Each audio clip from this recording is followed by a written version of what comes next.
तिसऱ्या टप्प्याच्या असणाऱ्या प्रचाराला सुरुवात झालेली आहे आणि पुण्यामधनं वसंतदादा मोरे यांची असणारी उमेदवारी वंचितच्या वतीने घोषित करण्यात आलेली आहे। एकंदरीत जे 2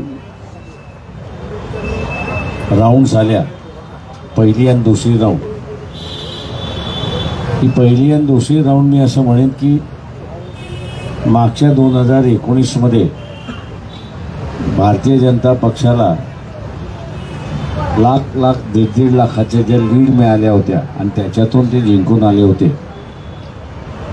यावेळेचे असणारं मला असणारं जे दिसते की 2014ला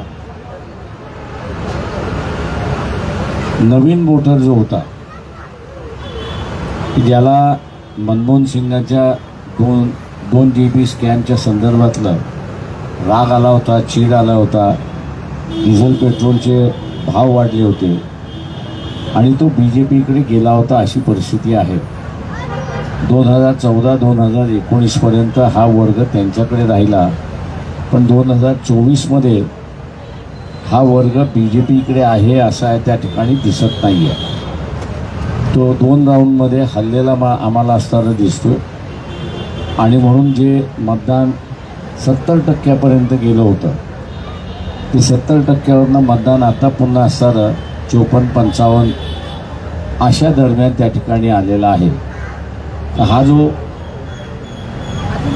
10-12% मतदार जो गेलेला नाही किंवा मतदान करायला तयार नाही आहे, हा आम्ही असं म्हणतोय की भारतीय जनता पक्षाचा मतदार आहे आणि त्यांना त्याचा असणारा फार मोठ्या प्रमाणात परिणाम भोगावा लागतोय असं आम्हाला एकंदरीत त्या ठिकाणी दिसतंय।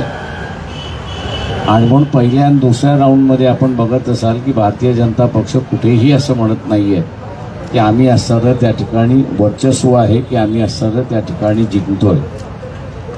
मी एवढं म्हणेन की मला जे काही ह्या दोन्ही ठिकाणी असणारं दोन्ही राऊंडमध्ये जे दिसतंय त्या सगळ्या ह्याच्यामध्ये काही ठिकाणी काँग्रेस,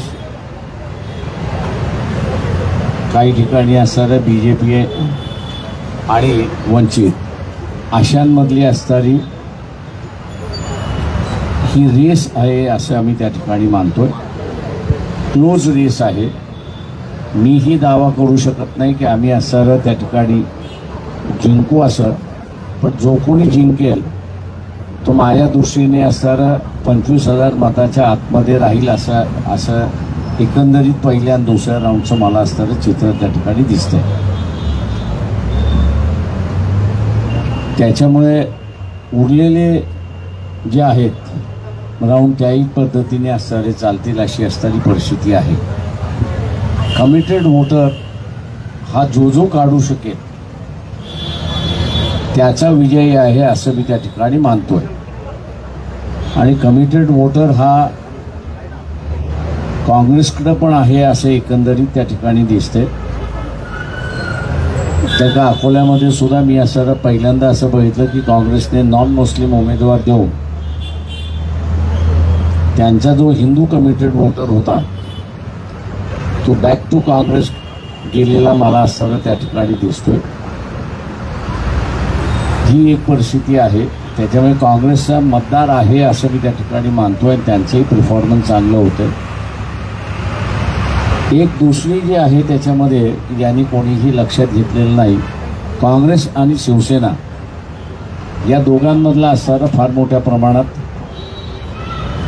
वोट ट्रान्सफर होत नाही अशी असणारी परिस्थिती आहे आणि म्हणून आपण आता शिवसेनेने काँग्रेसचा हिंदू मतदार हा असणारा ट्रान्सफर होत नाही म्हणून असणारा उद्धव ठाकरे शिवसेना जी आहे ती आता मुस्लिम मतांकडे वळलेली आहे अशी परिस्थिती आहे आणि त्यांना ते असणारा की आम्ही काँग्रेसबरोबर आहोत, तुम्ही आम्हाला मतदान द्या अशी असणारी परिस्थिती आहे। परंतु मुस्लिम कार्यकर्ता हा त्यांना असणारा त्या ठिकाणी विचारतोय की निवडणूक झाल्यानंतर तुम्ही असणारा काँग्रेसबरोबर विधानसभेमध्ये राहणार आहात का याचा खुलासा करा। अजूनपर्यंत असणारा तो खुलासा झालेला नाही अशी एकंदरीत परिस्थिती त्या ठिकाणी दिसते आणि म्हणून तोही तिथला असणारं एक टेन्शन आहे अशी असणारी परिस्थिती आहे. तिसरी त्या ह्या निवडणुकीमधली सगळ्यात महत्त्वाचा बाब की त्याच्याकडे इग्नोर केला जाते असं मी त्या ठिकाणी मानतोय आणि ते म्हणजे एकनाथ शिंदे वर्सेस उद्धव ठाकरे अशी निवडणूक एकंदरीत आपल्याला काही 12 मतदारसंघामध्ये 12 कॉन्स्टिट्युन्सीजमध्ये त्या ठिकाणी दिसते. या मतदारसंघामध्ये वंचितला प्रचंड मोठा असणारा फायदा होताना असताना त्या ठिकाणी दिसतोय. त्याचा सेक्युलर मतदार जो आहे तो सेक्युलर मतदार असताना मग तो राष्ट्रवादीचा असेल किंवा काँग्रेसचा असेल तो असताना आमच्याकडे शिफ्ट होताना आम्हाला या निवडणुकीपुरता त्यामध्ये तो पार्टी म्हणून शिफ्ट होत नाही परंतु मतदारापर्यंत शिफ्ट होताना त्या ठिकाणी दिसतोय. आणि म्हणून मी असं म्हणतो या ठिकाणी की सगळ्याच ठिकाणच्या ह्या निवडणुका फार मोठ्या प्रमाणात असं त्या ठिकाणी मानतोय. पण हा जो मुसलमानांनी उपस्थित केलेला प्रश्न जो आहे शिवसेनेला की तुम्ही विधानसभेमध्ये काँग्रेसबरोबर राहणार आहात का किंवा उद्या तुम्ही असणारा BJP बरोबर जाणार नाहीत, हा जो शिवसेनेच्या उमेदवारांना विचारला जाणारा प्रश्न जो आहे त्याचा असताना अजून समाधानकारक उत्तर कुठे असताना मिळताना दिसत नाही आहे. आणि म्हणून मी असताना म्हणतोय की 48 जागा या क्लोज रेसच्या जागा आहेत असं मी त्या ठिकाणी मानतोय. निवडणुकीचे निकाल मी जसं म्हणालो की सरप्रायझिंगली सुद्धा असू शकतात अशी परिस्थिती आहे. आपण आता विचारा.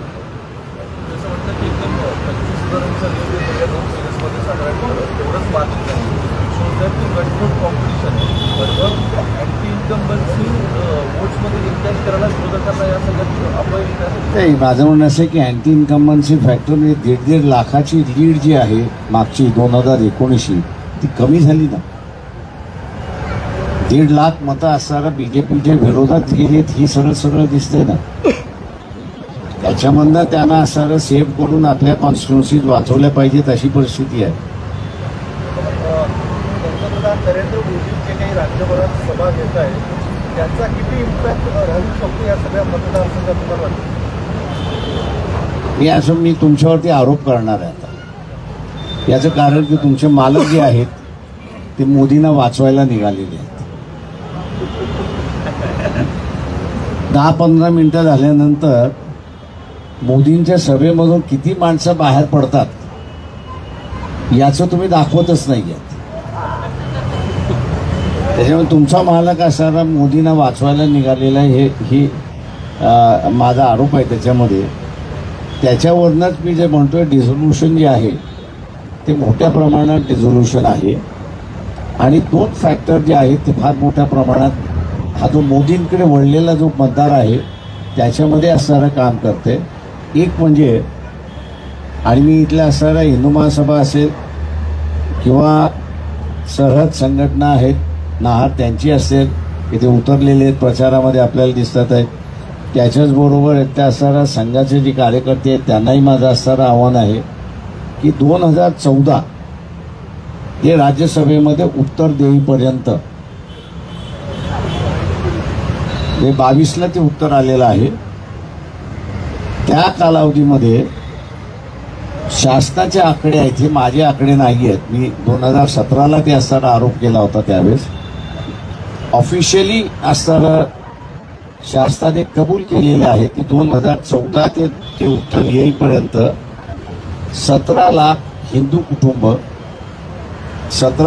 हिंदू कुटुंब की ज्यांची प्रत्येकाची मालमत्ता कमीत कमी 50 कोटीची आहे अशाने भारतीय नागरिकत्व सोडलेलं आहे आणि विदेशात जाऊन ते बसलेले आहेत. तेव्हा आता असणारा हा जो यंगर जनरेशन जो डिझोल्यूज झालेला आहे तो असणारा विचारतोय की हा जो मायग्रेट झालेला म्हणजे नागरिकत्व सोडून जो मायग्रेट झालेला आहे नुसता मायग्रेशन आपण असणारा समजू शकतो की तो नंतर येऊ शकतो परत. पण ज्यावेळेस तो नागरिकता सोडतोय आणि दुसऱ्या देशाची नागरिकता घेतोय तर हा नवीन जनरेशन जो आहे तो नवीन जनरेशन याचं डिबेट करतोय की इलेक्ट्रल बॉन्ड याची सक्ती या सगळ्या कुटुंबांवरती केली होती का, आणि ती सक्ती सहन होत नाही, आणि उद्या आपल्याला असणारं प्रोटेक्शन मिळावं म्हणून नागरिकत्व सोडून दुसऱ्या देशाचे नागरिकत्व विकत घेऊन आपलं असणारं प्रोटेक्शन काढायचं का, हा मला वाटतं असणारा आहे. आणि याच्या संदर्भातलं मोहन भागवत यांनी विधान केलेलं असणारं अधिक चांगलं मी त्या ठिकाणी मानतोय. कारण का ही सगळी मंडळी जी आहेत, एका अर्थाने मी असणारं म्हणणार आहे की हिंदू समाजाचे असणारे स्वतःला ठेकेदार त्या ठिकाणी म्हणतात आहेत, आणि ज्यांनी नागरिकत्व सोडलेलं आहे ते सगळेजण हिंदू आहेत अशी असणारी परिस्थिती आहे. हा एक मोठा या यंगर जनरेशनच्या माइंडवरती प्रचंड मोठ्या प्रमाणात प्ले करतोय अशी परिस्थिती आहे. आणि दुसरा जो प्ले करतोय तो म्हणजे की मोदीने 2014 साली ज्यावेळेस पंतप्रधान झाले त्यावेळेस आपल्या डोक्यावर म्हणजे GDPचं असणारं जे कर्ज आहे ते 100 रुपयातलं 24 रुपये असणारं कर्ज आहे त्या ठिकाणी होतं. मोदी आज ज्यावेळेस इलेक्शनला गेलेत त्यावेळेस हे 100 रुपयाचं कर्ज हे 84 वरती गेलेलं आहे. आणि वर्ल्ड बँक असं म्हणतंय की 2026ला हे 96 रुपयेवरती जाईल त्या ठिकाणी. म्हणजे शासनाला फक्त 4 रुपये वापरायला मिळतील 100रातली अशी परिस्थिती आहे. तेव्हा अशा असणाऱ्या पंतप्रधानाला आपण कॅरी करायचं का, हा यंगर जनरेशन पुढे असणारा मोठा प्रश्न असं मी त्या ठिकाणी मानतोय. आणि त्याचं उत्तर मोदी कुठल्याही सभेमध्ये देत नाहीयेत. त्यांनी असणारा आत्ता ज्याला आपण म्हणता येईल की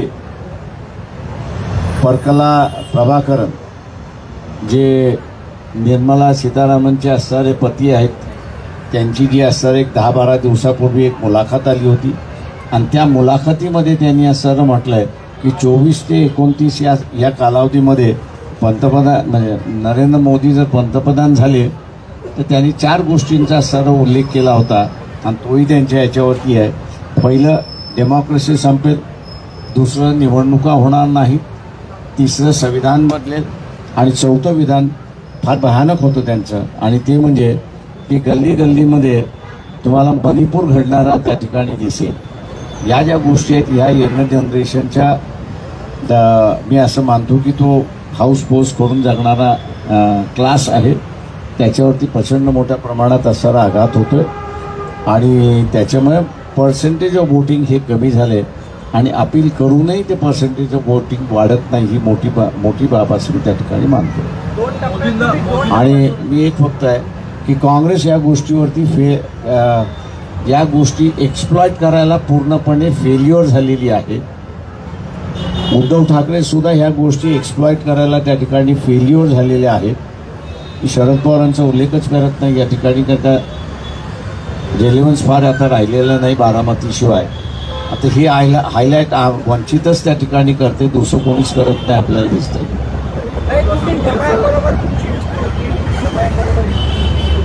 ती काय MIM बरोबरची युती कधीच तुटलेली आहे. त्यांनी आम्ही त्याला असा प्रतिसाद दिलाय का? पुण्याचं बोलू आपण. पुण्यात तुमचं वंचित उमेदवार वसंत मोरे आहेत, लोकप्रिय आहेत, मान्य आहेत, पण तो बाहेरचा उमेदवार आहे असा एक आरोप. काही आरोप होऊ द्या ना, मतदार त्याचं उत्तर देतील ना. सुरुवातीला अभिजित वैद्य यांचं नाव ठरलेलं होतं, ज्यावेळेस महाविकास आघाडीची शिरूरमध्ये उमेदवार दिलाय, त्यानंतर तुम्ही पुण्यामध्ये पण दिलाय, बारामतीमध्ये मात्र तुम्ही सुप्रिया सुळेंचा वातावरण निघालेला आहे. काय पवारांसोबत बोललं जातं? नाही, माझं पवारांसमोर बोलणं नाही आहे. एकतर सुप्रिया सुळे स्वतःच आल्या होत्या. दुसरं जे आहे ते जयंत पाटील जे आहेत त्यांनी असताना महाराजांना ज्यावेळेस कोल्हापूरला असताना पाठिंबा द्यायचं हे आलं होतं, त्यावेळेस त्यांनी असताना म्हटलं होतं की आमची लढाई थोडीशी मोठी आहे, तेव्हा आमच्या बाजूने आहात एवढं दाखवा. आणि म्हणून असताना त्या ठिकाणी मग आम्ही म्हटलं ठीक आहे की आम्ही उमेदवार उभा करणार नाही बारामतीमध्ये किंवा कोणाला. सुप्रिया स्वतः आपल्याला येऊन भेटल्या होत्या. आता वेळ काळ विचारू नका. ते भेटल्यामुळे उमेदवार दिला नाहीये, ते एकंदरीत जी परिस्थिती आहे, माझं म्हणणं असं आहे की काही गोष्टी आम्ही पॉलिटिकली सुद्धा त्या ठिकाणी बघत असतो, नाही असं नाही, म्हणजे नुसतं इमोशनली बघतो असं नाही, तर त्याच्यामधला एक पॉलिटिकल सेन्ससुद्धा आम्ही असं त्या ठिकाणी पाहतोय. आणि त्याच्यामुळे आम्हाला असं आमच्या पुढच्या राजकारणामध्ये उमेदवार न देऊन आपण असणारा काही भागू शकतो का, तर येस. आणि त्याच्यामुळे आम्ही ठरवलं की उमेदवार द्यायचा नाही. बारामतीचा महत्वाचा मुद्दा आहे. मला पवारांचं एक बारामतीचा पवार वाटायचं. माझं म्हणणं मतदार 4 जूनपर्यंत आपण थांबावं ना. तर पुण्यामध्ये सुरुवातीला अभिजित वैद्य यांचं नाव चर्चेत होतं, तुम्ही सुद्धा ते नाव ते मी स्वतःच केलं होतं.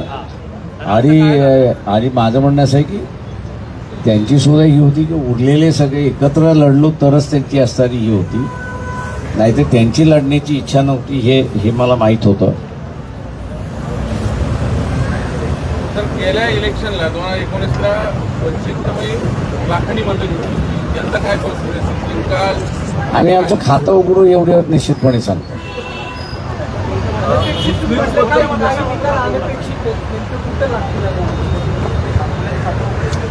4 जूनला आपण त्याची चर्चा करू.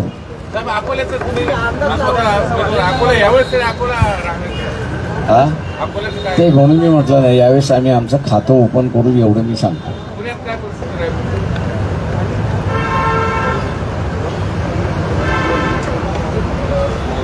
पुण्याची परिस्थिती अशी आहे की एक फॅक्टर तुम्ही सगळ्यांनी कोणीच लक्षात घेतला नाही.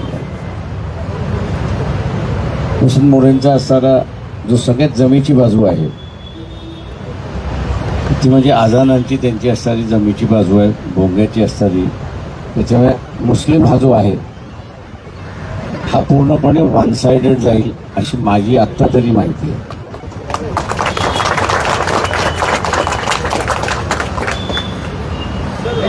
त्याच्यामुळे असणारं त्या मतदाराला, म्हणजे तो असणारा मी 2.5 लाख मतदान असणारं धरतोय, ते 2.5 लाख मतदान ब्रेक करायला कठीण आहे असं मला स्वतःला दिसतं. मुस्लिम सत्ता तुम्ही या सगळ्यामध्ये काढता, तुमचं म्हणणं आहे की उद्धव ठाकरे काँग्रेस विधानसभेला सुद्धा आणि दुसरं जे काही गव्हर्नमेंट फॉर्म होईल, समजा उद्या BJP आली तर BJP बरोबर जाणार नाही याची सुद्धा गॅरंटी नाही आहे.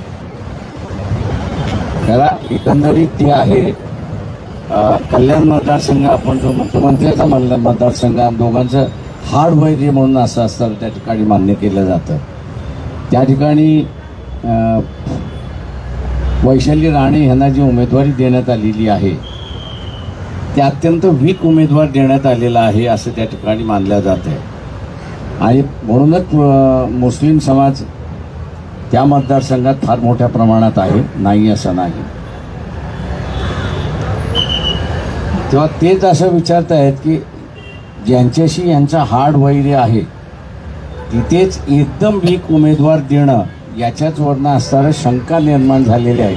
आणि म्हणून मुस्लिम समाज तिथं विचारतोय अशी परिस्थिती आहे. राज्यात साधारण असं किती मतदारसंघ तुम्हाला कॉम्प्रोमाइज करण्यात आलं?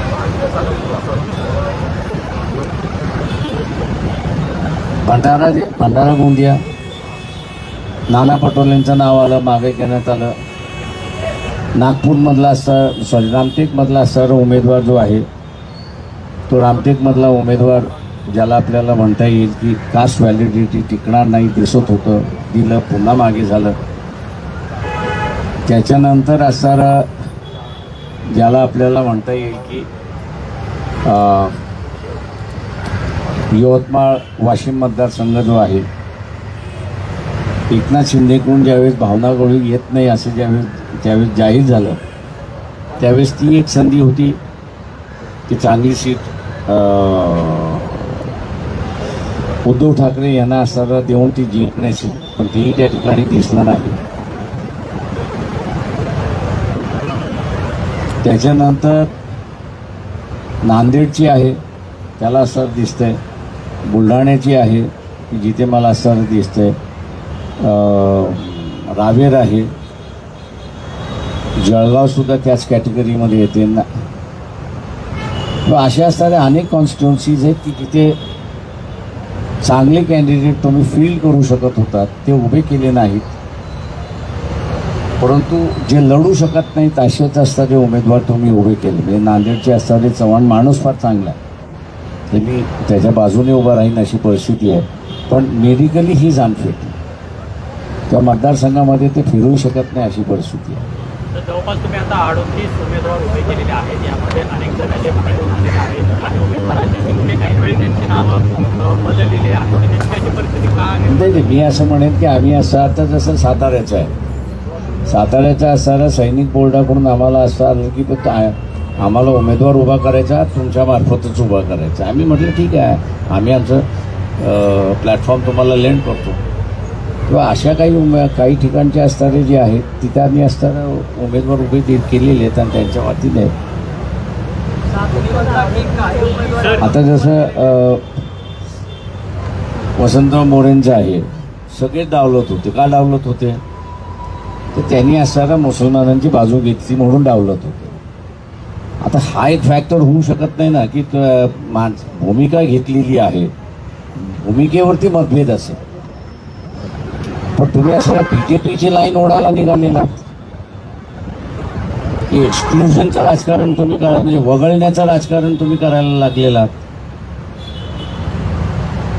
फुले शाहू आंबेडकरवादी जो आहे तो वगळण्याचं राजकारण कधीच करत नाही, आणि जो वगळल्या गेलेला आहे त्याच्या बाजूने उभा राहतो. आम्ही राहिलो उभा. आपण म्हणत असता की उमेदवार लोकसभेनंतर काहीतरी राज्यामध्ये वेगळं समीकरण, वेगळं गणित होईल असं तुम्हाला वाटतं? मी एवढं म्हणेन की राग हा असणारा आत्ताच्या सरकारच्या विरोधात आहे असं मी त्या ठिकाणी मानतोय. तो राग आम्ही कन्सॉलिडेट करण्याचा प्रयत्न त्या ठिकाणी केलेला आहे त्या ह्याच्यामध्ये, आणि त्याच पद्धतीने जे प्रत्यक्ष उमेदवार आहेत त्यांनीही केलेलं आहे. त्याच्यामुळे मी असं म्हणतोय की इथं असणारे ही रेस फार क्लोज रेस आलेली आहे. बघायचं फक्त आहे की त्याच्यामधला असणारा आता याच्यामध्ये काय परिणाम होतोय. म्हणजे 400वरनं आपण बघत असाल की सर्वे 300वरती आलेत, आणि आता असणारा सर्वे जे आहे ती 300पेक्षा कमी दाखवत आहेत अशी परिस्थिती आहे. सर, एक सवाल हिंदी में है. राहुल गांधी हो, शरद पवार हो, हर सभा में हर जगह जाके कह रहे हैं कि संविधान बदला जाएगा. क्या आपको लगता है ये मुमकिन है वाकई कि संविधान को बदला जा सकता है, या अगर बदला जा सकता है तो कैसे होगा आपके हिसाब से? क्या टेक्निकलिटीज है उसमें? देखिए, एक ऐसा है कि टेक्निकलिटीज में तो जाऊंगा नहीं, लेकिन इस देश की जो फाइनेंस मिनिस्टर है निर्मला सीतारमण जी, उनके पति का ही बयान है इंटरव्यू में कि 2024 अगर बीजेपी दोबारा चुन के आती है तो ये संविधान बदलेंगे. और इसलिए मैं अभी समझता हूँ कि हर पब्लिक मीटिंग में मोदी जहाँ जहाँ जा रहे हैं वो यही जुमला दे रहे हैं कि बाबा साहब भी अगर आए तो भी संविधान नहीं बदल सकते. लेकिन ये मैं कहता हूँ कि ये उनका दिखावा है. प्राइम मिनिस्टर जो है वो बाबा साहब नहीं बनने वाले हैं. प्राइम मिनिस्टर जो है वो नरेंद्र मोदी बनने वाले हैं. तो वो प्राइम मिनिस्टर की हैसियत से बदलेंगे या नहीं बदलेंगे इसका जवाब वो नहीं दे रहे. इसलिए जानकारों का कहना है कि इनके टेबल पर संविधान बदलना है, ये रिफ्लेक्ट होता है. आपको आप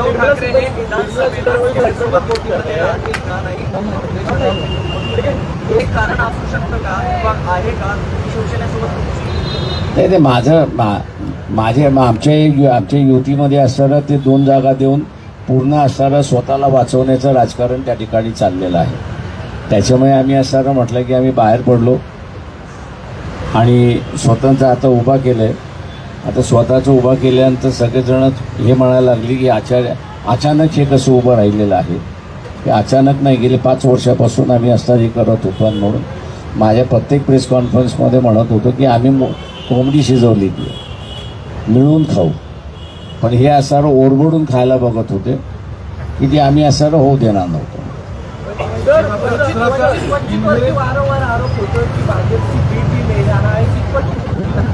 विश्वास आहे त्याच्यामध्ये असणारा कोणी कोणाचा असणारा बी टीम आहे. पुढे इथे असणारा उद्धव ठाकरे सुद्धा मी तुम्हाला म्हटलं की तेही बी टीम आहेत. शरद पवार जे आहेत तेही बी टीम आहेत. बीजेपी काँग्रेस सुद्धा ज्या अर्थी मी जे मुद्दे मांडलेले आहेत आणि सभागृहामध्ये आहेत.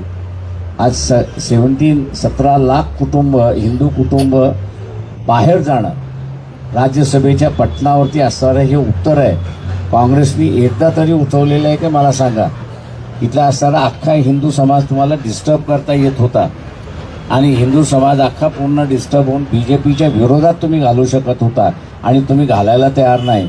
तर याच्या अर्थी असणारं बी टीम सी टीम म्हणण्यापेक्षा इन्क्वायरी खाली मी नाही आहे, इन्क्वायरी खाली सोनिया गांधी आहे, इन्क्वायरी खाली असणारा राहुल गांधी आहे, इन्क्वायरी खाली असणारा खरगे आहे.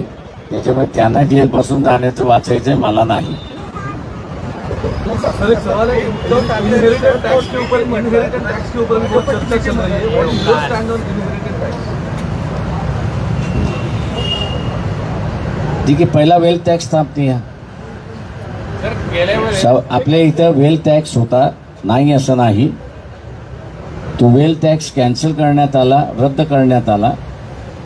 त्याच्यामुळे असणारं ही काही नवीन कन्सेप्ट आहे असं मी त्या ठिकाणी मानत नाही.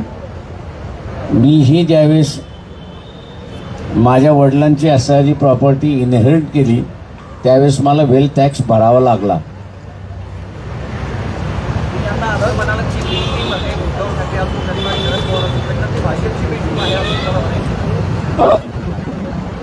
माझं म्हणणं असं आहे की ते एकमेकांवरती आरोप करतात तर ते एकमेकांनी प्रत्येकाचं असताना चारित्र्य आपण बघितलं पाहिजे.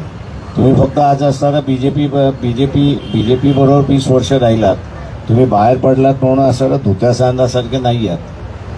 आणि उदाहरण देऊन असताना सांगितलंय की एकनाथ शिंदे तुमचा असणारा हाड वैर्य आहे. त्या हाड वैर्याच्या मतदारसंघामध्ये एवढा वीक कॅन्डिडेट दिला आहे की ते वॉकओव्हरच आहे. मी काहीच म्हणत नाही आहे, तुम्ही इन्फ्लुएन्स काढायचं. रिजर्वेशन का मुद्दा एक बार फिर चुनावों में अब दिख रहा है. पिछले दिनों प्राइम मिनिस्टर ने कहा कि कर्नाटका का जो मॉडल है रिजर्वेशन का, मुसलमानों को ओबीसी बताकर वही मॉडल अब देश में भी लागू किया जा सकता है इंडिया अलायंस के द्वारा. ठीक है, ऐसा है कि अब मोदी जो है वो गिरगिट की तरह अपने कलर बदल रहा है. पहला उनका स्टैंड अमित शाह का स्टैंड था कि कर्नाटक का जो रिजर्वेशन है उसको तेलंगाना का रिजर्वेशन जो है मुसलमानों के लिए वो हम रद्द करेंगे. अब देने की बात वहाँ पर चल रही है. तो ये गिरगिट की तरह कलर बदलने वाली पार्टी है ऐसा मैं मानता हूँ. तर या लोकसभा निवडणुकीनंतर एकनाथ शिंदे आणि अजित पवारांचं काय होईल असं वाटतं की दोन्ही पक्ष फुटल्यानंतर पहिल्यांदा माझ्या अंदाजानं आत्ता सांगणं कठीण आहे. इलेक्शनमध्ये मी असं म्हणेन की शिवसेना म्हणजे दोन्ही आणि राष्ट्रवादी काँग्रेस ही काँग्रेस फुटली आणि सिंडिकेट झाली तेव्हा सिंडिकेट हारली आणि सिंडिकेट संपली आणि इंडिकेट त्या ठिकाणी राहिली. तसंच या दोघांचं होणार आहे. एक जण कोणतरी सर्वाईव्ह होईल आणि एक जण कोणतरी पेरिश होईल अशी परिस्थिती. सर मोदी आणि पवारांचं नातं आपल्याला माहिती आहे, पण तरी पण हे दोघे एकमेकांवर टीका करतात. आता मोदी म्हणतात की जे पवार मला पुतीन म्हणतात तेच पवार माझ्या हातून पुरस्कार घेतात, तो चालतो त्यांना. नेमकं काय झालं ते आता तुम्हालाच ॲनालिसिस करायचं आणि लोकांना सांगायचं.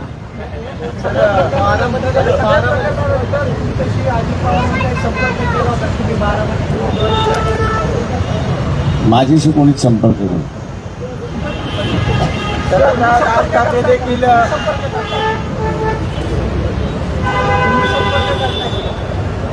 मला करण्याची गरजच नाही.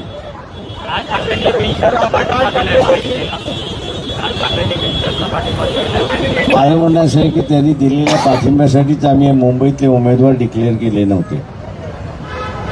मुंबईमधला असणारा मतदाराच्या ह्याच्यामध्ये 3 फॅक्टर फार मोठे आहेत. एक म्हणजे मुस्लिम हा असणारा एक मोठा फॅक्टर आहे. दुसरा बिहारी हा असणारा फॅक्टर आहे. तिसरा हा उत्तर प्रदेशचा मतदार जो आहे तो एक फॅक्टर आहे. आणि सायलेंट फॅक्टर मी ज्याला असं म्हणत असतो तो साऊथ इंडियन फॅक्टर आहे. बीजेपीने राज ठाकरेंचा पाठिंबा घेऊन स्वतःला ह्या मतदारसंघामध्ये वर्णबल केले अशी परिस्थिती आहे. त्याच्यामुळे हा आता मतदानाच्या दिवशी मुंबईत राहतोय का की मुंबईच्या बाहेर दिसतो.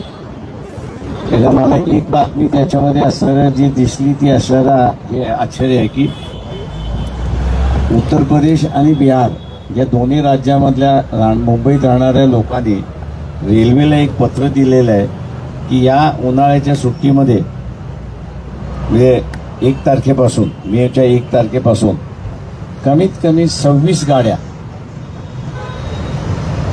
या बिहारला आणि उत्तर प्रदेशला सोडाव्यात, स्पेशल गाड्या सोडाव्यात असं पत्र त्या ठिकाणी असणारं दिलेलं आहे.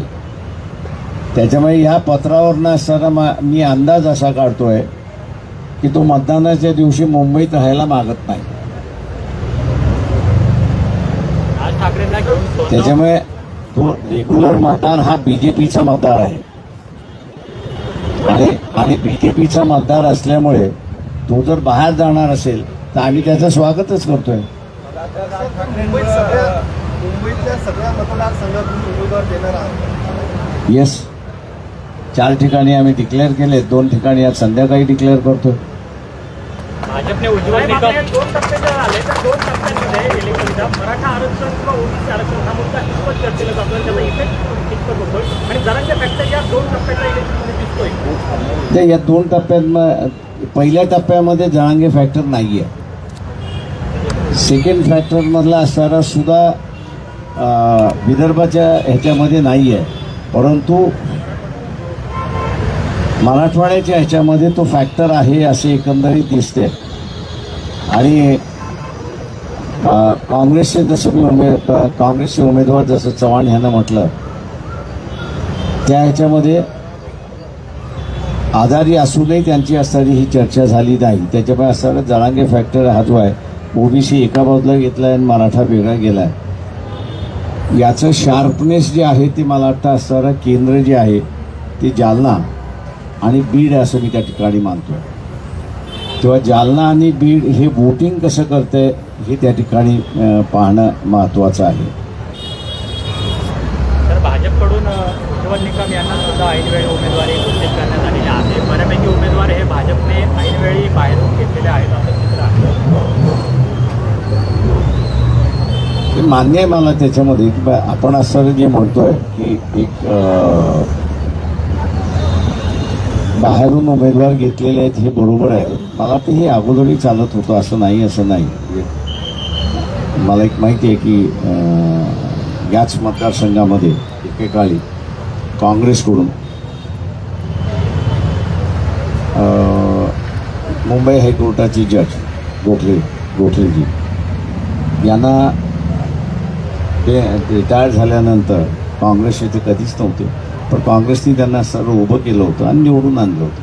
त्याच्यामुळे ह्या गोष्टी चालत राहतात. मी असं म्हणत नाही की या वाईट आहेत की अमुक आहेत त्या सगळ्या ह्याच्यामध्ये, पण लोकसभेमध्ये एक चांगलं रिप्रेझेंटेटिव्ह जावं.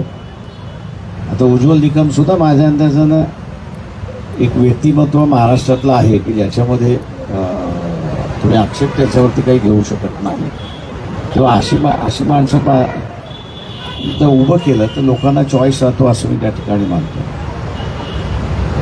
मोदींनी ठाकरे आणि पवारांवर टीका केली आहे. ठाकरे आणि पवार अख्ख्या त्याचे कॅम्पेन पाहिलं तर ठाकरे आणि पवार हेच ते टार्गेट करतात. मी महाराष्ट्रात नेमकं लढत तुम्ही कसं बघतो? म्हणून म्हटलं नाही, इट्स अ क्लोज फाईट आहे. आमच्यावरती टीका करण्यासारखं काहीच नाही, फकीर होता.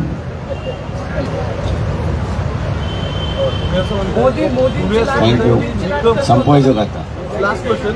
असं म्हणतोय उज्ज्वल निकम यांच्याबद्दल आक्षेपार्ह असं काही दिसत नाही. रमाबाई ते मुसलमानांच्या संदर्भातलं आक्षेपार्ह आहे ना. म्हणजे मी असं आहे कम्युनिटी वाईज तुम्ही असं जाऊ नका. माझं म्हणणं आहे माणूस म्हणून असणारा बघा त्यांनी असणारा रमाबाई नगरच्या केसमध्ये काय केलं हा एक वेगळा मुद्दा आहे. त्यांनी असणारा कसाबच्या केसमध्ये काय केला हा एक वेगळा मुद्दा आहे. पण माणूस म्हणून केसेस सोडून द्या. आता मी विरोधातल्याही केसेस घेत असतो ना. That is my bread and butter. तेव्हा ब्रेड अँड बटरवरनं तुम्ही माणूस असताना तपासू नका असं माझं म्हणणं आहे. थँक्यू सगळेजण, आभारी आपल्याला.